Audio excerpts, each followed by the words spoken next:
დაუსჯელი ძალადობა, შეზღუდული თავისუფლება, არაეფექტიანი მართლმსაჯულება და სიღარიბე. საქართველოს სახალხო დამცველმა საქართველოში ადამიანის უფლებათა და თავისუფლებათა დაცვის მდგომარეობის შესახებ ანგარიში გამოაქვეყნა. საანგარიშო პერიოდი 2025 წელს მოიცავს. სახალხო დამცველი ვრცლად მიმოიხილავს 2024-2025 წლების საპროტესტო აქციების დროს გამოვლენილ არასათანადო მოპყრობის შემთხვევებს და მათი გამოძიების არაეფექტიანობას. ანგარიშში საუბარია გამოხატვის თავისუფლების შეზღუდვასა და საჯარო მოხელეთა სამსახურიდან სავარაუდო პოლიტიკური ნიშნით გათავისუფლების ფაქტებზე. დოკუმენტში ნათქვამია, რომ 2024 წლის განმავლობაში გამართული აქციების კონტექსტში გამოვლენილი არასათანადო მოპყრობის ფაქტებზე სისხლის სამართლებრივი დევნა დღემდე არც ერთი სამართალდამცავის მიმართ არ დაწყებულა. სახალხო დამცველის აპარატი მიუთითებს, რომ 2025 წელს მიმდინარე საპროტესტო აქციებზე 2024 წელთან შედარებით აქტივისტთა დაკავებისა და აქციის მონაწილეთა მიმართ სავარაუდო არასათანადო მოპყრობის ფაქტების რაოდენობა შემცირებულია, რაც მნიშვნელოვნად არის დაკავშირებული აქციების მასშტაბურობის შემცირებასთან. მიუხედავად ამისა, ანგარიში ნათქვამია, რომ არაერთი დაკავებული პირი მიუთითებდა მის მიმართ არასათანადო, მათ შორის დამამცირებელი მოპყრობის ფაქტებზე.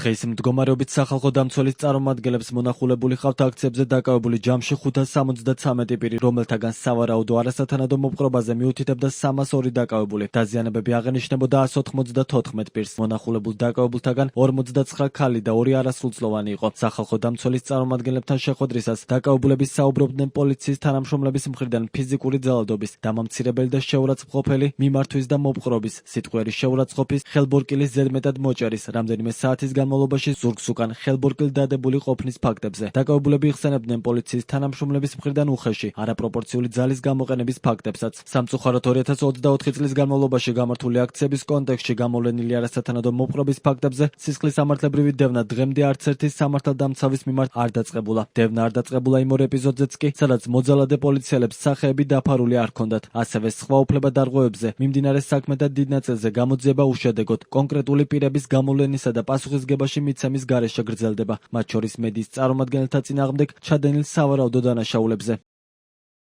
ომბუდსმენის 2025 წლის ანგარიშის მიხედვით უცხოეთის აგენტების რეგისტრაციის აქტმა და გრანტების შესახებ კანონში შესულმა ცვლილებებმა სამოქალაქო ორგანიზაციები მძიმე წნეხის ქვეშ მოაქცია. კერძოდ გრანტების გაცემა მთავრობის ნებართვაზე დამოკიდებული გახადა, ხოლო წესების დარღვევა მაღალ ჯარიმებსა და პატიმრობას ითვალისწინებს. ანგარიშში ხაზგასმულია, რომ უფლებადამცველთა საბანკო ანგარიშების დაყადაღება და სტრატეგიული სარჩელები კრიტიკული აზრის წინააღმდეგ გაერთიანების თავისუფლებას არათანაზომიერად ზღუდავს. ომბუდსმენი მიიჩნევს, რომ ეს პროცესები პირდაპირ საფრთხეს უქმნის ქვეყანაში დამოუკიდებელი სექტორის არსებობას, რაზეც საერთაშორისო პარტნიორები, მათ შორის EUTHODIR-იც მკაცრად მიუთითებენ. დოკუმენტში ასევე ნათქვამია, რომ კომუნიკაციების კომისიის მანდატის გაფართოება, ბუნდოვანი რეგულაციები და უცხოური დაფინანსების ბლანკეტური აკრძალვა მედიის თავისუფლებასა და პლურალიზმს არაპროპორციული შეზღუდვის საფრთხის წინაშე აყენებს. სახალხო დამცველი პენიტენციურ სისტემაში არსებულ სიტუაციაზეც საუბრობს და მთავარ პრობლემად მიიჩნევს ციხეების გადატვირთულობას, არაფორმალურ მმართველობას და პატიმართა დასჯას დეესკალაციის ოთახების არამიზნობრივი გამოყენებით, რაც არაადამიანურ მოპყრობას უტოლდება. დოკუმენტის თანახმად ხარვეზია პოლიციის მხრიდან დაკავებულთა უფლებების განმარტების,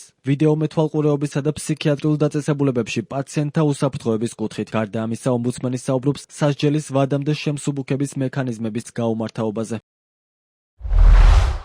საანგარიშო პერიოდში რიგ შემთხვევაში კვლავ პრობლემური იყო დეესკალაციის ოთახსა და სამარტოო საკანში პატიმრების ხანგრძლივი, არამიზნობრივი და დასჯის მიზნით მოთავსება, რაც სახალხო დამცველის შეფასებით სასტიკ, არაადამიანურ და ღირსების შემლახავ მოპყრობას უტოლდება. საანგარიშო პერიოდში ასევე გამოწვევა იყო არასათანადო მოპყრობის ფაქტების გამოვლენა და დოკუმენტირება, პატიმართა ადეკვატური სამედიცინო სერვისით უზრუნველყოფა და პენიტენციური დაწესებულებების ფიზიკური გარემო. რაც შეეხება შინაგან საქმეთა სამინისტრო სისტემას, საგულისხმოა, რომ კვლავ პრობლემურია დაკავებულებისთვის უფლებების განმარტება, ადვოკატის დროული ხელმისაწვდომობა, ოჯახის ინფორმირება. გამოწვევად რჩება სამხრე კამერების გამოყენების ვალდებულების არარსებობა, აუდიო და ვიდეო ჩანაწერების წარმოება. სამწუხაროდ პოლიციის სივრცეები, სადაც დაკავებულს უწევს ყოფნა, ვიდეო მეთვალყურეობის სისტემებით სრულად კვლავ არ არის დაფარული. არ შეინიშნება მნიშვნელოვანი გაუმჯობესება ფსიქიატრიულ დაწესებულებებში, სადაც პაციენტები კვლავ ხდებიან ძალადობის მსხვერპლები და უგულებელყოფილია მათი სამართლებრივი დაცვის გარანტიები.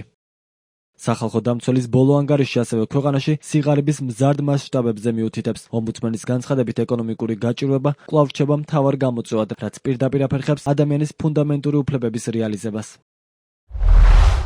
სიღარიბე კვლავ ერთ-ერთი უმთავრესი გამოწვევაა ქვეყანაში, რაც თავის მხრივ ადამიანის ყველა უფლების რეალიზაციაზე ახდენს უარყოფით გავლენას და კიდევ უფრო ამძიმებს მოწყვლადი ჯგუფების მდგომარეობას. 2025 წელს სიღარიბის დაძლევისკენ მიმართული მიზნობრივი სოციალური დახმარების პროგრამის მონაცემთა ბაზაში რეგისტრირებული მოსახლეობის რაოდენობა შეადგენდა 1,07,607 პირს. აქედან საარსებო შემწეობის მიმღებ პირთა რაოდენობაა 463,122 მთელი ქვეყნის მასშტაბით. რაც შეეხება ბავშვთა სიღარიბეს, 2025 წლის მონაცემებით სოციალურად დაუცველი ოჯახების მონაცემთა ერთიან ბაზაში ირიცხება 379,957 ბავშვი, რომელთაგან 23,322 პირველად დარეგისტრირდა. სოციალური დაცვის პროგრამებში ჩართული ბავშვებისა და ოჯახების ზრდის მიზეზების დასადგენად აუცილებელია მონაცემების სისტემური ანალიზი, რათა შეფასდეს ბავშვთა სიღარიბის მასშტაბები და განისაზღვროს მტკიცებულებებზე დაფუძნებული პოლიტიკა. სიღარიბე უარყოფით გავლენას ახდენს ხანდაზმულთა უფლებების რეალიზაციაზეც. საგულისხმო რომ მაღალია ხანდაზმულ პირთა სოციალურად დაუცველთა და სიღარიბის ზღვარს ქვემოთ მყოფთა მაჩვენებელი. ამის გამო ქვეყანაში ხანდაზმულები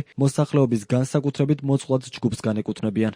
ანგარიშის მნიშვნელოვანი ნაწილი ეთმობა ოკუპირებულ რეგიონებსა და საოკუპაციო ხაზის მიმდებარედ მცხოვრებთა უფლებებს. ომბუდსმენი ხაზს უსვამს უკანონო დაკავებებისა და პატიმრობის ფაქტებს, რასაც საოკუპაციო რეჟიმის წარმომადგენელთა დაუსჯელობის სინდრომი ახალისებს. დოკუმენტში განხილულია ეგრეთ წოდებული ბორდერიზაცია, საკუთრების უფლების ხელყოფა, მშობლიურ ენაზე განათლების შეზღუდვა და ეთნიკური ნიშნით დევნა. განსაკუთრებული ყურადღება გამახვილებულია საოკუპაციო ხაზთან მდებარე სოფლებიდან ახალგაზრდების მიგრაციასა და დევნილთა საცხოვრებლით უზრუნველყოფის პრობლემებზე.